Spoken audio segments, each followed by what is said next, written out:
Hello everyone, welcome to डीवर्ड रूबियंस। आज हम लोग पढ़ेंगे इनके एमसीक्यूज का पार्ट 2, जिसमें सबसे पहले we will study about Maslow's need hierarchy और उसके बाद हम लोग इसके क्वेश्चंस करेंगे, फिर हर्ट्जबर्ग्स की टू फैक्टर थ्योरी, फिर उसके क्वेश्चंस, देन लास्ट में जोहारी विंडो मॉडल और उसके बाद उसके क्वेश्चंस।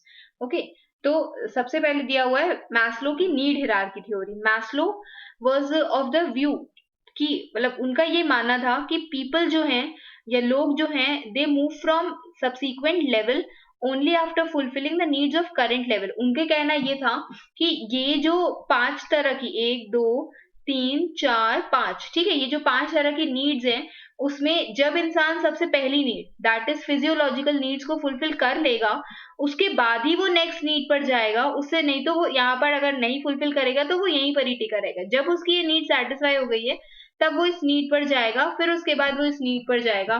तो यही चीज उसने क्या कहा है कि when he will only move to subsequent level जब वो पहली या करंट नीड को फुलफिल कर लेगा। जो needs bottom of the pyramid में है वो बेसिक नीड्स हैं, एंड जो मोस्ट कॉम्प्लेक्स है वो सबसे टॉप पर प्लेस की गई है। जो मोस्ट कॉम्प्लेक्स नीड्स है वो सबसे टॉप लेवल पर प्लेस की गई है। ठीक है, मैस्लो की नीड हायरार्की ये भी कहती है कि वो एक मोटिवेशनल थ्योरी है साइकोलॉजी की, comprising a 5 tier model of human needs. आपको ये याद रखना है कि कितने इन टोटल कितनी नीड्स हैं, कौन सी नीड्स हैं और कितनी उसके अंदर क्या क्या चीजें आती हैं।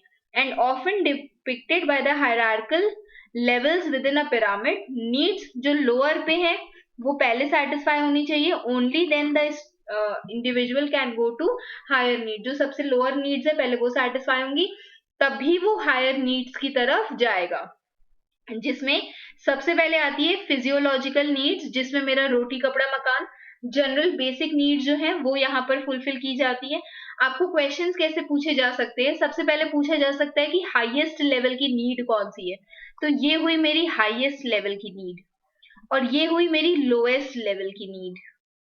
दूसरा क्वेश्चन आपसे क्या पूछा जा सकता है कि थर्ड नंबर, पांचवा नंबर, चौथा नंबर कौन सी नीड है। फिर आपको 2 एग्जाम्पल दे देगा, मान लो सिक्योरिटी, मान लो फूड, वाटर, और पूछा जाएगा कि ये किस नीड के अंदर आता है, तो the right answer will be physiological need. तो ऐसे करके क्वेश्चंस बन सकते हैं। तो फिजियोलॉजिकल नीड्स और सेफ्टी नीड्स हमारी बेसिक नीड्स होती हैं, जिसमें सबसे पहले फिजियोलॉजिकल रोटी कपड़ा मकान एंड ऑल, देन आता है सेफ्टी नीड जिसमें हम सेफ फील करना पसंद करते हैं कि अगर हम घर से निकले तो हमारे साथ कोई एक्सीडेंट या कुछ भी बुरा भला ना हो जाए, ऐसे नहीं कि बैठे हुए ऊपर से पंखा गिर जाए। तो ये सारी नीड्स हम लोग की फुलफिल होनी चाहिए। फिर आता है हम लोग की बिलोंगिंग या लव नीड्स, कि अगर आप बाहर निकल रहे हो सेफली कहीं प्लेस पे पहुंच रहे हो, पहुंचने के बाद you want your people to accept you. आप चाहते हो कि आप सोशल एनवायरनमेंट में रहो, आपके फ्रेंड्स आपसे बात करें, तो वो होते हैं आपके इंटीमेट रिलेशन या फिर फ्रेंड्स। देन आता है एस्टीम, कि आप एटलीस्ट कहीं पर जहां पे भी आप वर्क कर रहे हो तो वहां पर आपको एक फीलिंग होनी चाहिए अकम्पलिशमेंट की, रिकॉग्निशन की, कि ठीक है लोग आपको जानते हैं, आपने कुछ अचीव किया है अपनी लाइफ में, that is known as esteem needs. और उसके बाद आता है सेल्फ एक्चुअलाइजेशन नीड, जिसमें what you have achieved in yourself, आपकी क्रिएटिविटी, आपकी ग्रोथ, आपकी मोरालिटी इसमें कंसिडर की जाती है कि कितना आप मॉरली कितना ग्रो कर रहे हो। ओके, अब हम इसके क्वेश्चंस पढ़ेंगे। सबसे पहले दिया हुआ है who has put forth the hierarchy of needs theory. ये जो थ्योरी है ये किसने दी है? तो ऑब्वियसली अभी हम लोग ने पढ़ा था, it was given by Abraham Maslow. Then next one, how many needs does the primary model of need hierarchy contain? कितनी in total कितनी needs है? तो हमने पढ़ा था कि in total how many 5 needs are there। सबसे पहले सबसे लास्ट ये सारी needs आप पढ़ना। If you want आप इसका जो है स्क्रीनशॉट भी ले सकते हो, वैसे ये आपको गूगल इमेजेस में मिल जाएगा। ओके, देन नेक्स्ट है फूड, वाटर, वार्मथ, स्लीप, ये किस नीड का हिस्सा होते हैं? तो दिस इज द हिस्सा ऑफ फिजियोलॉजिकल नीड्स। ऐसे आपको एग्जांपल्स दिया जा सकता है। अब एक क्वेश्चन है, Raj always feels left out from his friends like him और नॉट, कि मतलब राज को ऐसा लगता है कि वो अपने फ्रेंड से बहुत ज्यादा अलग रहता है और ये शायद उसको लगता है कि उसके फ्रेंड्स उसको पसंद करते हैं कि नहीं करते हैं। तो राज को कौन सी नीड है जो फुलफिल करनी चाहिए? Is it physiological security, esteem या लव एंड बिलोंगिंग? तो it is love and belonging needs. Next one is this is not a deficit need. इसमें से कौन सी ऐसी नीड है जो डेफिसिट नीड नहीं है? ठीक है, तो ये होती है मेरी सेल्फ एक्चुअलाइजेशन नीड। देखो क्या कहा गया है सेल्फ एक्चुअलाइजेशन नीड के लिए, कि सेल्फ एक्चुअलाइजेशन एक डिजायर होती है। ये क्या होती है? ये एक डिजायर होती है कि लाइफ में आपको कुछ अकम्प्लिश करना है, जो आपने नहीं पाया है वो चीजें पानी है। कई अलग अलग इंडिविजुअल्स की अलग अलग डिजायर्स होती हैं। और उसके बाद इसमें कहा गया है कि कुछ होती है मेरी डेफिशिएंसी नीड। डेफिशिएंसी नीड्स में चारों प्रकार की नीड्स आती है, physiological security, social, love, belonging जो होती है, और एस्टीम नीड्स। इसका मतलब ये होता है कि you have to meet these needs to avoid unpleasant results. कोई भी अगर आपने इन नीड्स को नहीं मीट किया तो आपके साथ अच्छा नहीं होगा। ठीक है, मतलब obviously you will not be happy. लेकिन ये अकेली एक ऐसी नीड होती है कि पर्सन जब एकदम एक लेवल तक पहुंच चुका है, एस्टीम लेवल तक, अब वो चाहता है कि वो मोटिवेट हो सो दैट उसको आगे बढ़ने के लिए, that he should be, these are actualization needs are motivated by the desire to grow as a person। वहां पर उसे किसी चीज की कमी नहीं होती, तो this is why this is not a deficiency या फिर deficit need, it is a growth need। Okay अब ये 5 एग्जाम्पल्स। इसके बाद आते हैं मेरा हर्सबर्ग की थ्योरी, वेरी इंपॉर्टेंट। हर्सबर्ग की थ्योरी जो है, it is also in the field of human resource management, और ओबी के कॉन्सेप्ट में ये आता है। ये जो कॉन्सेप्ट है, this was put forward to motivate employees, जिसमें दो मेन फैक्टर्स होते हैं, जॉब सेटिस्फैक्शन और जॉब डिससैटिस्फैक्शन, संतुष्टि या फिर असंतुष्टि। वाइल ये जो these might seem like opposites, लेकिन ये एक साइकिल में साथ साथ काम करते हैं। ये बहुत इंपॉर्टेंट है। ठीक है, इज वेरी इंपॉर्टेंट, रट लो एकदम इसको। क्यों? क्या कहा गया? हर्सबर्ग की 2 फैक्टर थ्योरी में 2 तरीके के फैक्टर्स होते हैं। एक होते हैं हाइजीन फैक्टर्स, ये यहां पर लिखा हुआ है, जिनको हम डिससैटिस्फायर्स भी बोलते हैं, फायर्स भी बोलते हैं। और एक होती है जो हम लोग को सेटिस्फैक्शन देती है, जिन्हें हम सेटिस्फायर्स बोलते हैं।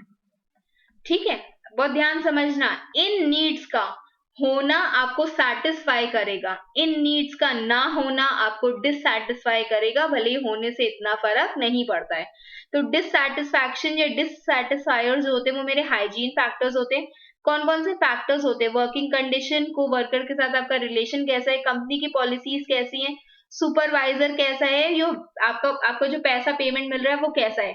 ये होते हैं मेरे हाइजीन फैक्टर्स, जो हैं वेल एंड गुड, नहीं है तो भी कोई फर्क नहीं पड़ता है, लेकिन अगर हैं तो what will happen, it will not dissatisfy you. Okay, और उसके बाद आते हैं मेरे मोटिवेशन फैक्टर्स। मोटिवेशन फैक्टर्स में आता है अचीवमेंट, आपने कुछ पाया, आपको रिकॉग्निशन मिला, आपको एक रिस्पॉन्सिबिलिटी मिली, आपका काम आपके बारे में बोलता है, एडवांस आप ग्रो कर रहे हो, या फिर आपकी खुद की पर्सनल ग्रोथ हो रही है, या फिर एनी सॉर्ट ऑफ प्रमोशन आपको मिल रहा है। तो ये चीजें होती हैं जो आपको मोटिवेट कर रही हैं। क्या लिखा हुआ है? इंप्रूविंग मोटिवेटर फैक्टर्स आपको सेटिस्फैक्शन देंगे, और अगर आप हाइजीन फैक्टर्स को लोगे तो वो आपके जॉब डिससैटिस्फैक्शन को कम करेंगे। जॉब डिससैटिस्फैक्शन को ये कम करते हैं, जॉब सेटिस्फैक्शन को ये बढ़ाते हैं। ठीक है, now we will move towards question. Herzberg's की 2 फैक्टर थ्योरी को और क्या कहा जाता है? It is also known as motivation hygiene theory. Then which of the following is not a hygiene factor according to Herzberg's 2 factor theory? Herzberg की 2 factor theory के according कौन सा hygiene factor नहीं है? It is not a hygiene factor। ये बहुत important होता है, not। चेक कर लो तो supervisors, working conditions, interpersonal relationship, या फिर एडवांसमेंट एंड ग्रोथ। तो एडवांसमेंट एंड ग्रोथ कौन सा फैक्टर होता है? This is a motivation factor, this is not a hygiene factor। Okay, then next question, according to Herzberg's 2 factor theory, motivation factors और hygiene factors को हम लोग और किस नाम से जानते हैं? अभी मैंने बताया था, motivation factors are known as satisfiers, याद रखना, और hygiene HD कर सकते हो, याद रहेगा, डिससैटिस्फायर्स, HD कर लोगे तो याद रहेगा कि हाइजीन को डिससैटिस्फायर्स करते हैं। और MS ऑफिस याद रख सकते हो, HD high definition picture quality के नाम से याद रख सकते हो। एनीवे जैसे भी याद करना है आपको याद होना चाहिए। तो ये कौन सा हुआ, सैटिस्फायर एंड डिससैटिस्फायर्स, थर्ड वाला। Okay, then which of the following is a motivational factor, Herzberg की थ्योरी में कौन सा इसमें से मोटिवेशन फैक्टर है, quality of supervision, recognition, pay या रिलेशनशिप विद अदर्स। तो ये एक मोटिवेशन फैक्टर है और बाकी सब आपके हाइजीन एंड हाइजीन फैक्टर्स हैं। फिर the dash theory is also called motivation hygiene theory. कौन सी थ्योरी होती है, हिरार्की ऑफ नीड्स थ्योरी? नहीं, ये तो मैस्लो की थी। ये भी नहीं, ये भी नहीं, ये भी नहीं। तो this is two factor theory. Two factor theory को हम हाइजीन, मोटिवेशन हाइजीन थ्योरी भी कहते हैं। Okay, next comes Johari window model. हो सकता है इसका प्रोनाउंसिएशन कुछ और हो और हम कुछ और वर्ड उसको बोल रहे हो। ये जो, this is very important again, ठीक है, थोड़ा सा टॉपिक कॉन्सेप्ट है, इसको समझ लोगे आपको चीजें बहुत आसान हो जाएंगी। क्या कहा गया है इसमें, दैट ये एक फ्रेमवर्क है, एक कह सकते हो कुछ पैनल्स, कुछ हिस्से दिए गए हैं चीजों के, और उसमें आपको ये समझना है कि जो कॉन्शियस और अनकॉन्शियस बायस है that can help increase awareness,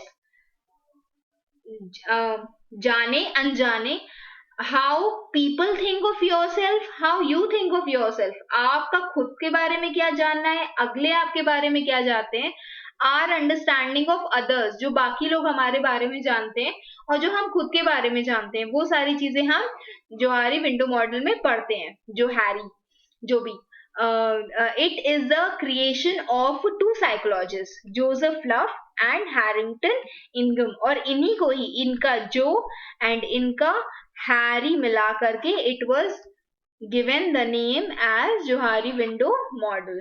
ठीक है, ये एक मॉडल है that is used to help people कि वो लोग बेटर अंडरस्टैंड कर सके उनका रिलेशन उनके साथ कैसा है और दूसरों के साथ कैसा है। ये एक टेक्निक है ऑफ इम्प्रूविंग इंडिविजुअल का self awareness and development in group situations. दोनों चीजें, सेल्फ अवेयरनेस और ग्रुप सिचुएशंस में वो कैसे रहते हैं, and it helps in communication with the group. ठीक है, अब देखो, तो चार चीजें हो जाती हैं। अब खुद को कितना जानते हो, ठीक, दूसरों को कितना जानते हो, known to self, known to, ये अदर्स वाला है, known to others and others. So hidden self, unknown, ये सब क्या है, ये सारी जितनी भी चीजें आपको दी हुई, ये आपको एडजेक्टिव्स दिए हुए हैं।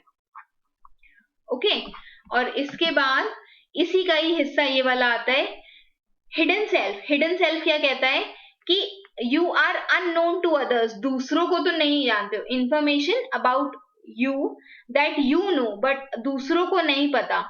नोन टू सेल्फ, हमें खुद के बारे में पता है हिडन सेल्फ में, लेकिन दूसरों के बारे में हमें, दूसरे हमारे बारे में कुछ भी ऐसा नहीं जानते हैं। देन नेक्स्ट इज, इसको हम लोग और किस नाम से जानते हैं, फिकेड। ठीक है, फिर next is open self. Open self में हम दूसरे भी हमें जानते हैं और हम खुद को भी जानते हैं, इंफॉर्मेशन जो आपको भी पता है और उनको भी पता है। ठीक है, दिस इज ओपन, तो दिस इज ओपन एरेना, इसको हम इस नाम से भी जानते हैं। देन कम्स ब्लाइंड सेल्फ, या हम इसको ब्लाइंड स्पॉट भी बोल सकते हैं। हम खुद को नहीं जानते, लेकिन कुछ ऐसी चीजें होती हैं जो दूसरों को, अदर्स को पता होती हैं, जैसे एक्सेप्टिंग, क्लेवर, चीयरफुल, एनर्जेटिक, ये सारी चीजें। फिर आता है unknown self, neither you know your self, ना ही कोई और आपको जानता है, तो this is known as unknown. ठीक है, इसको इसी नाम से ही जानते हैं। तो ये आपके चार विंडो पेन्स हो गए। पेन्स को हिंदी में क्या बोलते हैं, okay, Johari window model. Now this is given by whom, तो अभी हमने पढ़ा था जोसेफ लव एंड हैरी इनगम। Then next is in Johari window model, information about yourself that others know in a group, but you will unaware of it. आपको नहीं पता है, ठीक है, you don't know but others know. हम फिर से इसको देखते हैं, you don't know, you are unknown to it, but others know, दूसरों को पता है, known to others, this is known to others but it is unknown to you. तो ये कौन सी हुई? This will be known as blind self. Okay, that is unknown, you don't know. क्या लिखा हुआ है इसमें? That about your self, that others know, दूसरों को पता है, बट यू आर अनअवेयर. किसी चीज के बारे में अगर आपको नहीं पता है, means you are blind about that. फिर है what is the purpose of Johari window model? To help you see things from new perspective? नहीं. To help you make life changing decision? No. To develop self awareness in group dynamics? Yes. And not to demonstrate you better than your peers? ऐसा भी कुछ नहीं है. ठीक है, सिर्फ ये वाला पार्ट सही था. फिर है what do subjects and peers select for the Johari window model? Subject और पियर्स सिलेक्ट क्या करते हैं? पियर्स मतलब आपके साथी हो, सब्जेक्ट आप खुद. तो वो क्या सिलेक्ट करते हैं? Adjectives describing the subjects personality, verbs that suggest action, nouns that are associated? No. तो ये वो सजेस्ट करते हैं एडजेक्टिव्स जो आपके सब्जेक्ट की पर्सनालिटी को मैच करते हो. Okay, now the last question. The last question is in Johari window model what adjective go into the square of open or arena square? इसमें कौन सा एडजेक्टिव जाता है? वो जो सब्जेक्ट ने चूज किए हैं, पियर्स ने नहीं किए हैं. वो जो पियर्स और सब्जेक्ट दोनों ने चूज किए हैं.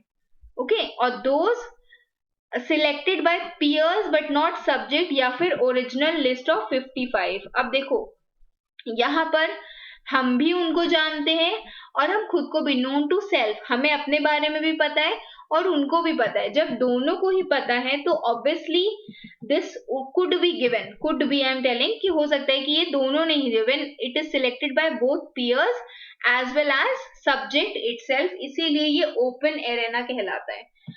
I hope you have understood this much. कुछ नहीं समझ में आया, you can mention it in the comment box. Keep preparing for your exams. Best wishes. Thank you and do subscribe to our channel.